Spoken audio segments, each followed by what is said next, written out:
C'est quand même l'OM qui déçoit beaucoup, finalement, si on peut harmoniser tout ça et vous réconcilier. Si je peux me permettre, Mémé, parce que quand même... Est-ce que vous voulez corriger David Ayello? On va le mettre en double je corrige personne. Moi. Ça va chauffer pour vous, David. Pour une fois, je regarde les stats qu'on vient de nous montrer, là. Et elle vous arrange, donc vous en non, mais c'est impressionnant. Les stats, les Marseillais ont 58% de possession de balle, alors qu'on est tous ici unanimes pour dire que c'est... Pas l'inverse, mais presque. Que le déchet technique, il est énorme. On voit que ce sont les Marseillais qui ont tiré le plus au but. Non, mais là, on ne peut pas dire que ce soit des stats écrasantes. C'est pas un problème de stats écrasantes ou pas. Non, mais c'est pour te dire que si les Marseillais avaient mis un tant soit peu d'intensité dans le jeu, mais tout serait totalement différent. Pour une fois que je me repose sur les statistiques. Franchement, ils me font plaisir. Mais en tout cas, à 6 tirs à 5, on ne peut pas dire que Marseille était en difficulté par un bon Lille. Mais oui, on est d'accord. Mais c'est pour ça le truc qui est dingue. J'ai pas vraiment l'impression. Enfin, moi, j'ai pas trouvé des Marseillais qui jouaient petit bras, qui n'allaient pas dans les duels, qui fuyaient les impacts. Au contraire, je trouvais que dans l'impact, ils y étaient. C'était vraiment. Moi, j'entends ça par intensité. Après, ils ont manqué d'intensité avec le ballon. Dans la circulation. Ils ont manqué de rythme dans la circulation. Non, exactement. Moi, je suis d'accord avec Samir. C'est pas que les duels d'intensité. C'est des courses offensives, c'est comment on se projette, à combien, à 2, à 5, à 7. Je sais pas, au début, quand on a vu les compos d'équipe, moi j'étais très surpris face à cet OM-là que Correa démarre pas. Qui mettent Ethan Mbappé. Mais après, ça, c'est les choix du coach. Non, mais justement, j'ai compris au bout de 10 minutes pourquoi Genesio avait fait ça. Si vous voulez embêter ce milieu de terrain de Marseille, qui, à mon avis, lui avait vu plus de failles que nous, enfin que moi en tout cas, dans ce milieu-là. Et au bout de 10 minutes, 12 minutes, j'ai fait ah oui, d'accord, j'ai compris. Pour moi, il a densifié, il a fermé un peu sur les côtés pour pas donner de solution à Marseille, là où ils sont très dangereux. Pachao a pas existé du match. Parce que Pachao. Mais Félix, quand tu vois ce que fait De Zerbi, tout d'un coup, il repasse en défense à 5.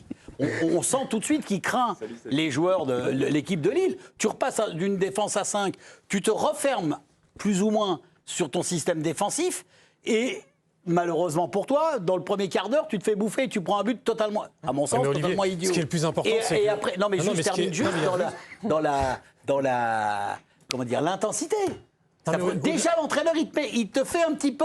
Oh les gars, pas trop quand même. Hein. Non, mais au-delà de l'intensité, ce qui a justement empêché aussi l'OM de prendre de la vitesse et de percuter plus et de mettre plus en danger le LOSC, c'est ce qu'a souligné justement Félix, c'est que le LOSC a fermé les côtés. Et les deux offensives, c'était des offensives qui avaient beaucoup de courses à haute intensité sur les transitions défensives et ils ont fermé l'intérieur du jeu.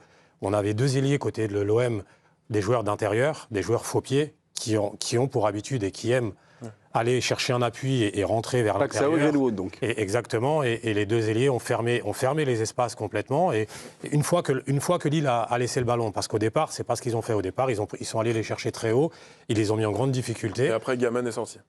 Oui. Et ça a changé pas mal de trucs quand même dans le dispo de Général. Effectivement. Olivier, il y a quelques secondes de ça, dit que le but de l'OM est un but idiot. De Lille. Le but encaissé par l'OM est un but idiot. Si on a l'occasion de le revoir, ok, Roulis-Trou, ok. Ce sera à minuit, il faudra attendre les 12 coups de minuit. On n'est pas à faute plus ici. Sahraoui n'a pas été excellent, même s'il a fait des différences comme à son habitude. Il est de mieux en mieux, Sahraoui, même si c'est un faux plat ascendant, on va dire. Mais c'est surtout sa course qui fait sortir Roulis. Alors que sa course oblique là, sur la balle de Bentaleb, qui était à mon avis l'objectif, je pense que Bentaleb il vise Sahraoui, c'est pour ça que Roulis sort. Parce que la défense est battue. Qu'est-ce qu'il va foutre là-bas? Sérieux, je dis pas. Je pense que c'est pour moi la passe est exceptionnelle. Il a pas ce joueur à la retombée du ballon. Je suis persuadé. Je suis sûr qu'il cherche Sahraoui. On peut pas voir l'image, mais moi sur le live. Minuit, apparemment. Minuit, c'est un teasing. À minuit, on la verra, vous allez voir. Mais la course de Sahraoui, là, oblique comme ça, c'est elle qui fait à la fois sortir Roulis qui déclenche la passe. Mais justement, la course de Sahraoui permet d'ouvrir l'espace pour Ethan Mbappé. Oui, mais Mbappé, il est derrière Sahraoui. Oui, mais justement, la course de Sahraoui ouvre l'espace et Mbappé en profite. À minuit, on se fait un débat. Pour moi, c'est totalement volontaire. Il y aura un débat à minuit, mes amis. Restez avec nous, ça nous forme. La passe est extraordinaire. Mais c'est une mauvaise lecture de Roulis, tout ça, là, c'est une panique. Alors, mais après, qu'est-ce qu'il faut là? Avant la mauvaise lecture, il y a la passe extraordinaire, il y a le contrôle de Mbappé qui. Il a un petit peu de réussite parce que le ballon va vers l'arrière et au final ça élimine le défenseur. Et après, effectivement, c'est une succession de mauvaises interprétations, de mauvaises lectures des défenseurs. Mais en fait, la question par rapport à Roulis et sa responsabilité, c'est est-ce que s'il juge bien l'action et s'il fait son boulot, est-ce qu'il y a but? Il n'y a même pas d'action. Après, on peut dire l'appel est bien, ils ont bien fait ci, ils ont bien fait ça. Dans la réalité, si tu fais son boulot, il n'y a pas but. Bien sûr que oui. Donc là, il n'y a pas d'occasion, il contrôle le milieu de 3 défenseurs. Il n'y a même pas à discuter. Il n'y a même pas à discuter sur. Il est uniquement pour lui, ce but-là. C'est un truc de. Ouais, mais là, on ne peut pas juger comme ça, on ne peut pas jouer avec des si. Là, la situation, elle est telle quelle. Si, on dit. Ah, bah non, mais c'est ça. Alors, attendez, laissez-moi juste m'expliquer, vous ne laissez pas m'expliquer. Mais il y a juste une chose. Ah, c'est l'intensité. Bah oui, exactement. Mais non, mais Rouli, il voit la même chose que nous. Il est sur le terrain, il voit même mieux que nous. C'est aussi ça la lecture du jeu. Pas trop, parce qu'il y avait du brouillard. C'est juste de savoir s'il doit sortir à ce moment-là ou pas. Il a pris la décision de sortir. Par rapport à tu veux dire que c'est pas de sa faute, en gros. Si. Je dis que c'est un mauvais choix. Mais je dis juste que c'est un mauvais choix. C'est une mauvaise lecture et un mauvais choix. Vous dites la même chose, finalement. Mais ça change rien, en fait. C'est énorme. Non, mais au départ. On dit que c'est une erreur. Tu dis pas que c'est pas une erreur. Non, je dis pas que c'est pas une erreur. On est d'accord, alors. Mais vous parlez de l'action comme si. Non, il faut. En gros, s'il n'y a pas ça, l'action, il n'y a pas but. Mais ok, d'accord. Mais parlons déjà de l'aspect positif, ce qui amène à ça. Mais non, mais non. Non, mais t'as raison. Mais ce qui n'empêche quand même que la faute numéro 1, elle est faite par Rouli. Oui, ça on est d'accord. S'il reste tranquillement sur sa ligne ou 1 mètre de sa ligne, il n'y a pas de problème. Samir, vous me copierez 100 fois sur cette action. Rouli est responsable. La conséquence, c'est le placement du gardien. Ça, on est tous d'accord. Excusez-nous, il y avait un débat parallèle. Je suis désolé. D'accord, moi aussi, on parle et puis on parle tous et tout ça. Les téléspectateurs, non, c'est rien, vous inquiétez pas, sont extrêmement contents. On est d'accord sur qui. Ethan, de son prénom, enfin Ethan Bappé, c'est le joueur de la P1, c'est celui qui vous a un petit peu surpris en tant que facteur X, un truc comme ça, ou pas du tout? Lorsqu'il joue, il joue pas, et voilà. Il choisit bien ses buts déjà. Oui, c'est vrai. Il choisit bien ses victimes. Hein. C'est pas. Déjà, le premier qu'il avait marqué devant son frère, qui est venu une seule fois, il était rentré à 5 minutes de la fin du match. Ouais. Ça, c'était extraordinaire. Donc. Et ils ont sorti une stat aussi, Ligue 1 Plus, pendant le. Enfin, non, c'était pas le direct pendant le direct. Ah, c'était Bein. C'était Bein. Bein. On est habitué à Ligue 1 Plus le vendredi. Oui, bah. Bein, ils ont sorti une stat, il est déjà à 3 buts en 80 minutes. Donc c'est quand même quelqu'un d'efficace. Moi, je le voyais pas. Enfin, quand il était formé au PSG, c'était un milieu de terrain, plutôt relayeur. Là, il joue attaquant, ailier, parfois dans l'axe, etc. C'est quelqu'un quand même qui a peut-être pris de son frère cet aspect. Létal. Décisif. Ouais. Alors que juste dans le jeu, pour l'instant, on le voit pas. Il a commencé sa formation en 14-15 ans, en pré-formation, sur le côté. Il jouait à ce poste-là au tout début, vraiment. Donc il doit avoir quelques repères quand même. Ok, merci de cette précision. Juste petite précision. Ozer, est-ce que c'est le MVP du match par rapport à la belle parade, 76e minute?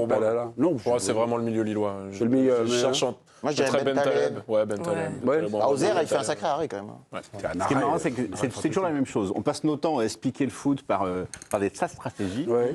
Et puis en fait. Et moi, j'ai toujours le même raisonnement. C'est comme le dimanche matin, vous avez un bon gardien, un bon avant-centre, mieux vous remplissez. Et après, c'est ça qui fait la différence. À la fin de l'année, si vous avez un gardien qui vous fait gagner 20 points et un avant-centre qui vous fait gagner 20 points, vous êtes devant. Et là, ce soir, si on fait le différentiel des deux gardiens, c'est la différence sur le match. Alors je reviens, là, il y a une sorte de conflit larvé, idéologie, comment juger le foot, j'ai la nouvelle... Parce qu'en fait, je suis d'accord en plus sur le fond avec Félix. Non, vous n'êtes pas d'accord. Non, mais c'est quoi aujourd'hui cette émission en disant Rouli, attendez, non, mais c'est intéressant. Non, mais heureusement qu'on n'explique pas le foot que parce que je viens de dire. Non, mais on peut quand même aller plus loin. Oui, mais c'est intéressant de savoir ça. Finalement, d'expliquer parfois les schémas, les intentions du coach et les organisations, et bien parfois là où ça joue, c'est pas du tout lié aux intentions du coach à l'organisation aussi. C'est un peu ce que... c'est souvent un truc une chaîne de conséquences qui part quand même des intentions des coachs. Mais tous les coachs disent quand même que mais la séquence qui est sortie on a été efficace des deux côtés sur le match contre Barcelone, le 4-1 avec le but de... Je ne sais pas si vous l'avez vu cette semaine. Il y a une séquence qui est sortie d'un doc à venir de Luis Enrique qui... C'est sur Ligue 1 Plus ? Non, il fait son brief, j'ai oublié sur quelle plateforme c'était, il fait son brief tactique avant le Barcelone-PSG. Et c'est vrai que, par exemple, le carton rouge d'Araujo, en l'occurrence, il en parle, donc évidemment, des semaines avant. Et c'est vrai que nous, le public, quand on voit des trucs, on se dit ah bah là c'est pas de chance, là c'est une étourderie. Souvent, ça vient c'est quand même une conséquence d'un truc qui a été mis en place à un moment donné. D'insister sur un joueur déficient, de passer sur un côté plutôt que l'autre, ce genre de choses. Moi, j'ai souvent les là, idées par exemple, Ben Taleb qui joue long sur Sahraoui, qui fait course croisée. Alors ok, Rouli se trouve, mais je suis sûr que ça part d'un truc qui... Je viens de dire exactement ce que j'ai dit tout à l'heure. Bien sûr, Rouli se trouve, mais l'action de base... On était d'accord tout à l'heure. On va passer la même émission pendant 2 heures. Je sentais bien ce petit moment de tension. bon, j'ai laissé lancer l'embrouille. C'est l'équipe du soir sans fin. Là. Je suis à moitié, ouais. C'est le jour sans fin. J'étais un peu obligé. Autre chose sur cette rencontre? Vous voulez dire quelque chose? Et puis hop, ça c'est... Non, tout oui, s'envolé. Vous voulez dire la même chose que tout à l'heure. Mais pour Si que- c'est la même chose, on s'en fiche, on va passer au mondial, hein, les copains. Pour que les schémas des coachs et De Zerbi et Genesio soient des très bons coachs et des conséquences, il faut quand même du talent dans les deux surfaces. C'est pour ça que je rejoins plutôt Vincent. Évidemment, il suffit pas d'avoir un bon gardien et un bon avant-centre. Mais Oh non, il faut pas La que finalité, du talent. c'est le talent. Ah non, Si. les gars, pas que du talent Non, dans les deux Green- surfaces. non. Ah bah non, alors là, vous ratatinez Greenwood, le c'est le football. facteur X de l'OM cette Ah bah saison. non Greenwood, non, il les sort. Non, Mais si, Olivier. mais moi, j'irai pas là-dedans. Non, je peux pas. Tu me ratatines le football. Attends, Ah non, arrête je te un peu. ratatine rien du tout. Mais si, il n'y a pas que Mais dans si les... t'as pas, mais si t'as pas Greenwood cette saison à l'OM, la plupart du temps, il se passe rien. Oui, C'est la d'accord. réalité. Mais peut-être. Bon, mais ben voilà. ce qui n'empêche que la vérité marseillaise n'est pas la vérité du championnat français quand même. Si t'as pas un milieu de terrain aussi extraordinaire que celui que tu as au Paris Saint-Germain, mais là tu t'emmerdes. Oui, là on vient plus faire des missions. Olivier, de foot. tu prends le Grand Real il y a 3 ans, t'enlèves Courtois et Benzema, c'est Ah une, oui, équipe- voilà. c'est une équipe de milieu de tableau. Oh non, mais non. Mais si Il a gagné la Ligue des Champions avec deux joueurs. Non, C'est vrai, il a pas gagné. toi Vincent. Mais les gars, vous êtes restrictifs, mais c'est abominable d'entendre ça. C'est juste que dans les moments décisifs, le foot il y a des- n'existe plus avec Dans les vous. moments décisifs, il y a Oh il y a des non. joueurs de talent qui font justement cette petite Mais différence. ça, heureusement qu'il y a des joueurs de talent, mais des joueurs de talent, t'en as au milieu de terrain, t'en as partout dans le football. Oui, Ne complètement. me dites pas qu'Hakimi, par exemple, n'est pas un joueur de talent. si, c'est un joueur qui fait la différence. Et il n'est pas essentiellement dans la surface de Vous voyez dans que les ce 30 débat est en derniers train de mètres. Il a prendre, marqué quoi. en quart de finale, en demi-finale et en finale de la Ligue des Champions. Parce que juste le PSG, c'est quand même quand Dembélé a commencé à marquer et que Donnarumma a fait des arrêts que ça a changé la saison dernière. Mais à part ça, Allez, c'est parti. On y est. À part ça, Luis Enrique est un très bon coach. Merci. J'ai fini heureusement qu'il une a- phrase bien sûr vacharde de qu'il est un très Vincent bon Luc. coach. Bah, Non, oui, il est très bon. c'est un bon coach. Bah, c'était, ouais, voilà. Avec un grand gardien et avec un grand avance. Ah, c'est affreux.